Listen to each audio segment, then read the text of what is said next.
Hello student, आज के tutorial का टॉपिक है the world needs to stop taking water for granted. इसको आप कनेक्ट कर पाएंगे GS 3 environment topic conservation, environmental pollution and degradation, environmental impact assessment. इससे आज के ट्यूटोरियल के एनालिसिस को आप कनेक्ट कर पाएंगे। बेसिकली आज का ट्यूटोरियल रिवॉल्व करेगा अराउंड वाटर और इस पे जो डिपेंडेंट एग्रीकल्चर है पूरे वर्ल्ड की और इंडिया की, और किस तरीके से हम कंजर्व कर सकते हैं वाटर में, क्या क्या स्टेप्स लेने चाहिए और क्या क्या इरिगेशन पैटर्न फॉलो करना चाहिए कि हम वाटर कंजर्व कर पाएं। क्योंकि क्लाइमेट चेंज की वजह से वाटर अवेलेबिलिटी, स्कार्सिटी दोनों ही का कुछ पता नहीं है। तो कुछ नेसेसरी स्टेप्स हैं जो हमें लेने चाहिए, जिसमें सजेस्टेड है। उसके ही अराउंड आज का एडिटोरियल रिवॉल्व करेगा। इस साल के वर्ल्ड फूड डे 16 अक्टूबर की theme water is life, water is food है, और इसमें कॉल किया गया है, अर्जेंट एक्शन लेने के लिए कहा गया है, मैनेज करने के लिए वाटर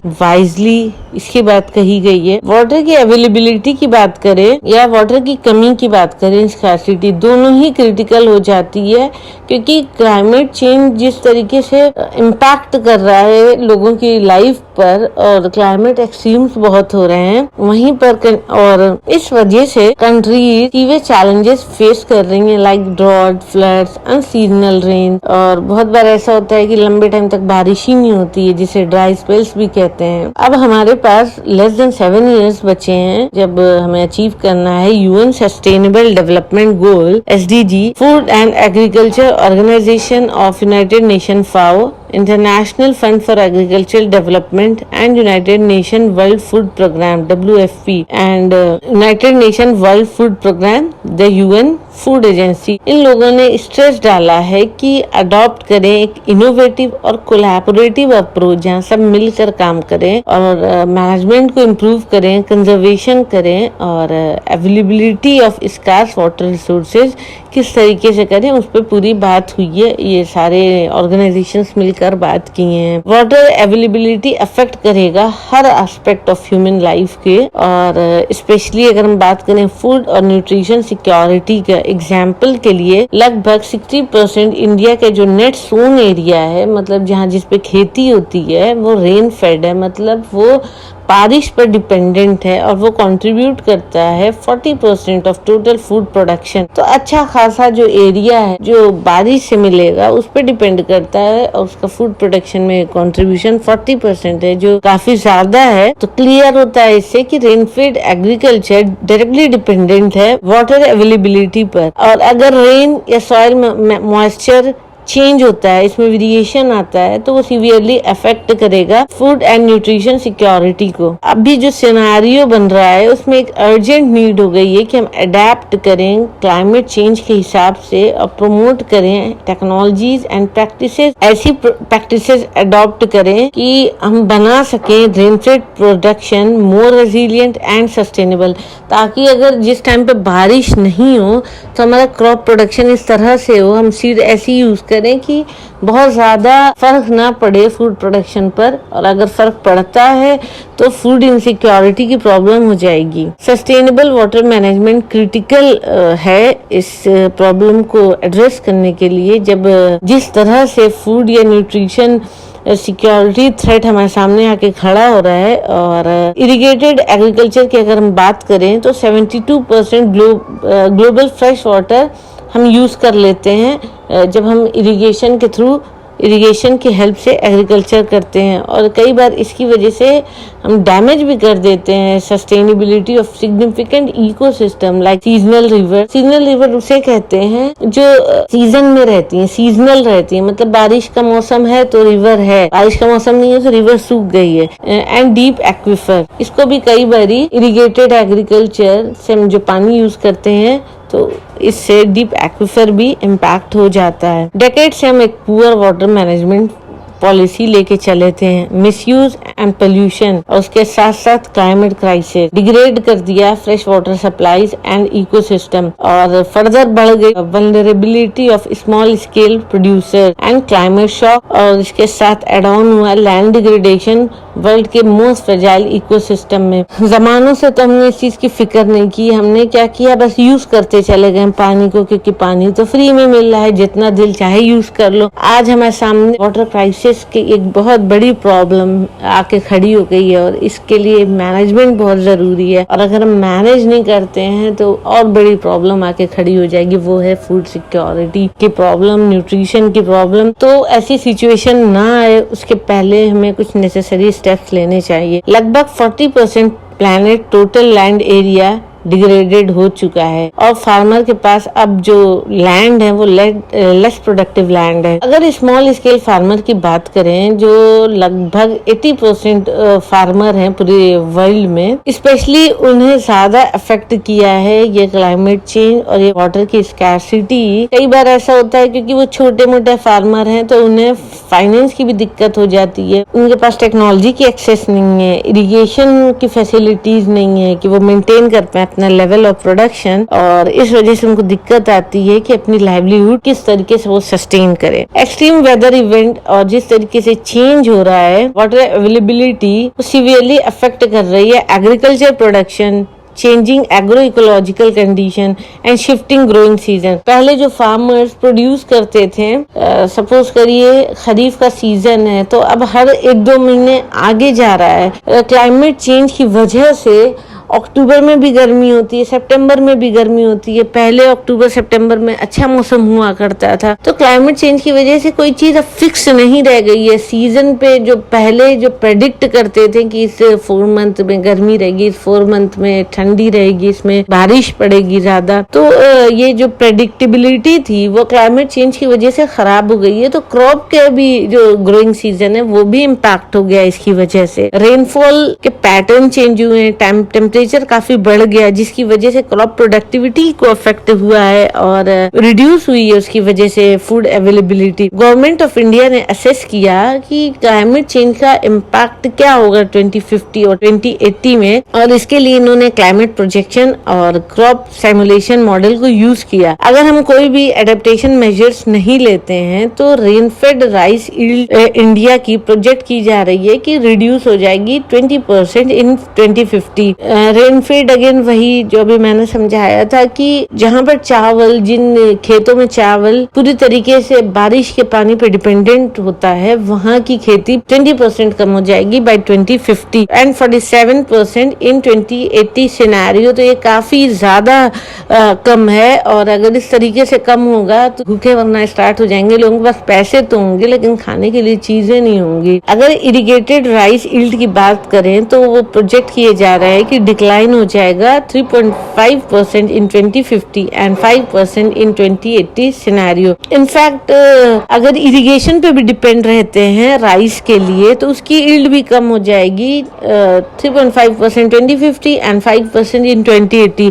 तो ऐसा भी ना समझे कि अगर पानी के लिए हम पूरी तरीके से खेती के लिए अगर हम ना रहे मानसून पे डिपेंड, ऐसा मान लें कि अगर हम खेती के लिए, कुछ लोग अगर ऐसा सोचे कि खेती के लिए हम मानसून पे डिपेंडेंट नहीं रहेंगे, हम इरिगेशन से काम चलाएंगे, तो वहां पर भी उनकी जो प्रोडक्टिविटी है वो कम हो जाएगी। तो इस बात को हम साइडलाइन नहीं कर सकते हैं कि क्लाइमेट चेंज की वजह से वाटर क्राइसिस हो रहा है और वाटर मैनेजमेंट नहीं किया तो फ्यूचर में बहुत ज्यादा दिक्कत आ सकती है। वीट यील्ड की अगर बात करें, ऐसा प्रोजेक्ट किया जा रहा है, वो भी कम हो जाएगी 19.3% 2050 में एंड 40% इन 2080 में। और वहीं पर खरीफ मेज यील्ड डिक्लाइन होगी 80% एंड 23%। तो लगभग सारे ही सीजन में हम देख रहे हैं कि जिस तरीके से यील्ड जो है वो कम होती जा रही है ड्यू टू क्लाइमेट चेंज। सभी सिनेरियो में हम अगर देखें तो क्लाइमेट चेंज की वजह से अगर हम कुछ एडिक्वेट एडेप्टेशन मेजर्स नहीं अडॉप्ट करते हैं तो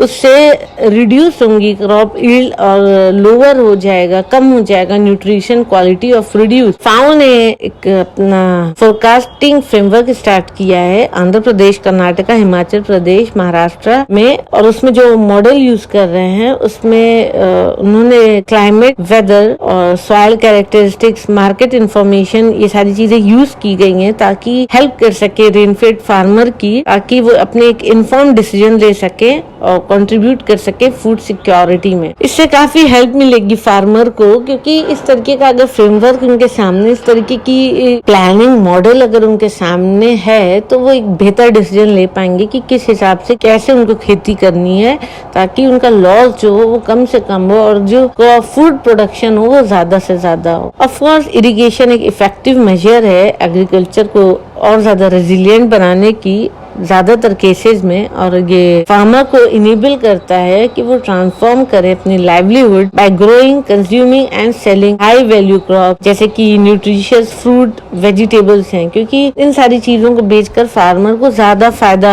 होता है। तो फार्मर को की लाइवलीहुड भी इम्पोर्टेंट है और फार्मर पूरी तरीके से डिपेंडेंट है अपनी ईल्ड पर। फार्मर की वेलबींग के बारे में भी सोचना काफी इम्पोर्टेंट है, क्योंकि वो हमारे बारे में सोच रहे हैं। इस कॉन्टेक्स्ट में अगर देखें तो WFP सपोर्ट करते हैं soil and water conservation and building और fixing of irrigation canals, dam, pond, dykes as well as flood barriers through food assistance in exchange for labour. WFP का भी सपोर्ट रहा है और उनका जो बेसिकली जो सपोर्ट है वो सॉइल एंड वाटर कंजर्वेशन पे, और वो बात करते हैं फिक्स करने की और बिल्ड करने की irrigation canal, dam, pond, dykes और फ्लड बैरियर्स, और वो फूड असिस्टेंस देंगे इन एक्सचेंज ऑफ लेबर। तो ये भी काफी अच्छी स्कीम है। सिर्फ 2021 की बात करें तो 8.7 मिलियन पीपल अक्रॉस 49 कंट्रीज को बेनिफिट हुआ है डायरेक्टली इस तरीके के सपोर्ट से। इसी तरह से IFAD सपोर्ट करते हैं इंडियन स्टेट को, और वो यूज कर रहे हैं महात्मा गांधी नेशनल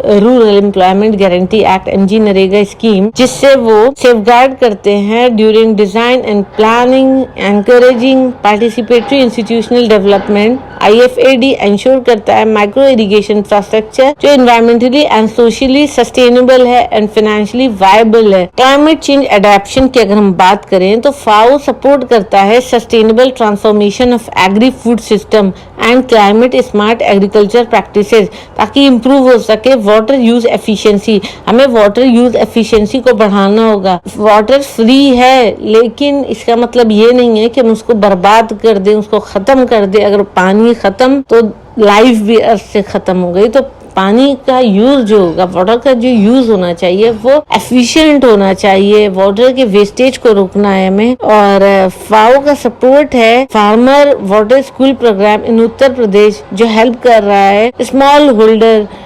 फार्मर्स की। वहीं पर आंध्र प्रदेश फार्मर मैनेज कर रहे हैं ग्राउंड वाटर सिस्टम प्रोजेक्ट, जो रीच आउट करता है 638 हैबिटेशन 7 ड्रॉट प्रोन डिस्ट्रिक्ट्स में, और जिसमें इंक्लूड होते हैं हाइड्रोलॉजिकल मॉनिटरिंग प्रोग्राम। इस तरीके के टेक्नोलॉजी यूज करके ग्राउंड वाटर सिस्टम है उसे सही करना, और जो ड्रॉट प्रोन डिस्ट्रिक्ट हैं उनको उनकी जो स्कार्सिटी है वाटर की वो दूर करना। तो इस तरीके की चीजें हैं, इस तरीके के स्टेप्स इंपॉर्टेंट है अभी लेना। अगर नहीं लिया जाएगा तो एक साथ जब प्रॉब्लम सर पे पड़ जाएगी तो मुश्किल हो जाएगा उसे डील करना। IFAD ने इंश्राइन किया अपने क्लाइमेट चेंज एडेप्शन में जो उनकी कोर स्ट्रैटेजी है, और उन्होंने एक अपना एम्बिशियस टारगेट सेट किया है जिसमें वो क्लाइमेट फाइनेंस को यूज करेंगे मिटिगेट करने में क्लाइमेट चेंज, और एड्रेस करेंगे एडवर्स इम्पैक्ट जो क्लाइमेट चेंज का होगा एग्रीकल्चर में, और हेल्प करेंगे फार्मर की कि वो अडेप्ट कर पाए increasing volatility of weather condition. जिस तरीके से क्लाइमेट चेंज की वजह से वेदर पे चेंज हो रहा है, वेदर में काफी वेरिएबिलिटी आ रही है, तो वो यहाँ पर फार्मर की हेल्प करेंगे और इन्वेस्ट करेंगे restoration and preservation of soil health, water resource, merge करेंगे modern technology with indigenous knowledge system जो पहले से फार्मर्स यूज करते आए हैं, और बिल्ड करेंगे productive resilient production system and value chain. ये काफी अच्छा सपोर्ट है और स्टेप है IFAD का। IFAD सपोर्ट कर रहा है प्रोजेक्ट महाराष्ट्र, ओडिशा, उत्तराखंड, नागालैंड, मिजोरम और उनकी हेल्प कर रहा है कि वो इनकॉर्पोरेट कर पाएँ climate resilient seed varieties crops, जिसमें इंक्लूड होते हैं मिलेट, और फार्मर को वो ट्रेन कर रहे हैं क्लाइमेट सेंसिटिव एग्रीकल्चर प्रैक्टिसेस के लिए, सॉइल मैनेजमेंट के लिए, ताकि वो कोप अप कर पाए इंक्रीज वाटर स्ट्रेस। मिलेट एक काफी अच्छी क्रॉप है। मिलेट ग्रो करने के लिए ज्यादा पानी की जरूरत नहीं पड़ती है। ये ड्रॉट रेजिस्टेंट क्रॉप है। इस वजह से गवर्नमेंट ऑफ इंडिया भी मिलेट के प्रोडक्शन को, मिलेट के यूजेज को बढ़ा रही है, प्रमोट कर रही है, और ये काफी अच्छा रहेगा कि लोग मिलेट को भी कंज्यूम करें, और ताकि जो वाटर स्ट्रेस होने वाला है आने वाले टाइम पे, तो हम अपना हल्के हल्के अपना फूड हैबिट भी शिफ्ट करें तो बेहतर होगा। WFP कोलैबोरेट कर रहा है गवर्नमेंट ऑफ ओडिशा के साथ और डेवलप कर रहे हैं ये लोग मिलकर एक सोल्यूशन स्मॉल होल्डर फार्मर के लिए, जिसमें उन्होंने फोकस किया है विमेन पर। गोल इनका ये है कि वो इनहांस करे, बढ़ा दें रेजिलियंस थ्रू सोलर टेक्नोलॉजी की हेल्प से ये इस्टेब्लिश करना चाह रहे हैं community based climate advisory service, और वो हेल्प करे उन्हें मैनेज करने में क्लाइमेट इम्पैक्ट्स, और प्रोमोट करे मिलेट वैल्यू चेन जो रिड्यूस करे water usage and improve nutrition.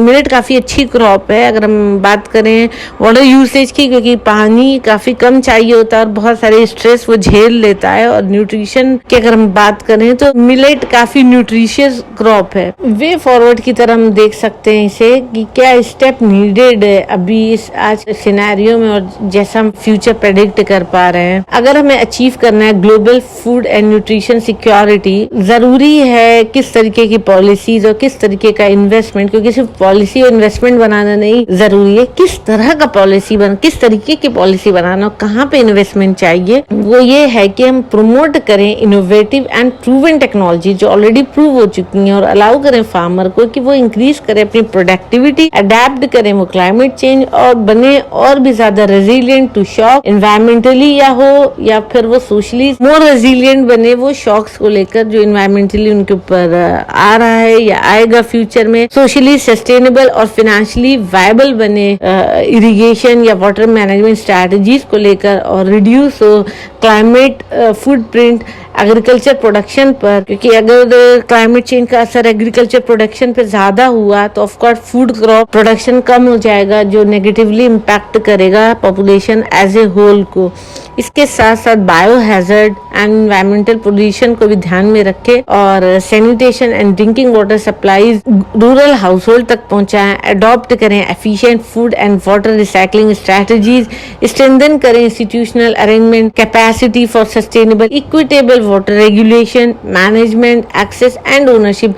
तो ये सारे जो मेजर्स जो स्टेप्स बताए गए हैं ये काफी अच्छे हैं। अगर ये सारे मेजर्स को हम अडॉप्ट करते हैं तो हमारी दिक्कत जो है काफी हद तक कम हो जाएगी। यूएन फूड एजेंसी वर्क कर रहा है closely with government of India and state government on innovation, जैसे कि solar for resilience, secure fishing, revival of millet for renewable energy promotion, food security and nutrition. इन सारी चीजों पे यूएन फूड एजेंसी काम कर रहा है गवर्नमेंट ऑफ इंडिया के साथ, और अगर वो सक्सेसफुली कर लेता है अपने इस काम को इम्प्लीमेंट कर लेता है अपने इस पॉलिसी को, तो ये एक पॉजिटिव स्टेप होगा, पॉजिटिव साइन होगी इंडिया एंड ग्लोबल लेवल पर भी, क्योंकि इंडिया एग्रीकल्चर इंडिपेंडेंट कंट्रीज है। इंडिया की मेजर पॉपुलेशन है एग्रीकल्चर प्रैक्टिसेस में अभी भी इन्वॉल्व्ड हैं। तो अगर इंडिया के लिए हम सिक्योर फ्यूचर देख रहे हैं या सोच रहे हैं, और फूड सिक्योरिटी हम चाहते हैं अपने कंट्री के लोगों के लिए, और किसी भी तरीके का स्ट्रेस नहीं चाहते हैं, तो हमें ये सारे स्टेप्स को ईमानदारी से लेना होगा और फॉलो करना होगा, ताकि हम आने वाले फ्यूचर जो क्लाइमेट चेंज से नुकसान हो सकते हैं उसको हम कम से कम कर सकें और हम अपनी तैयारी बेहतर कर सकें। तो ये था आज का एडिटोरियल का analysis. Thank you for watching my video. Please share, like and subscribe.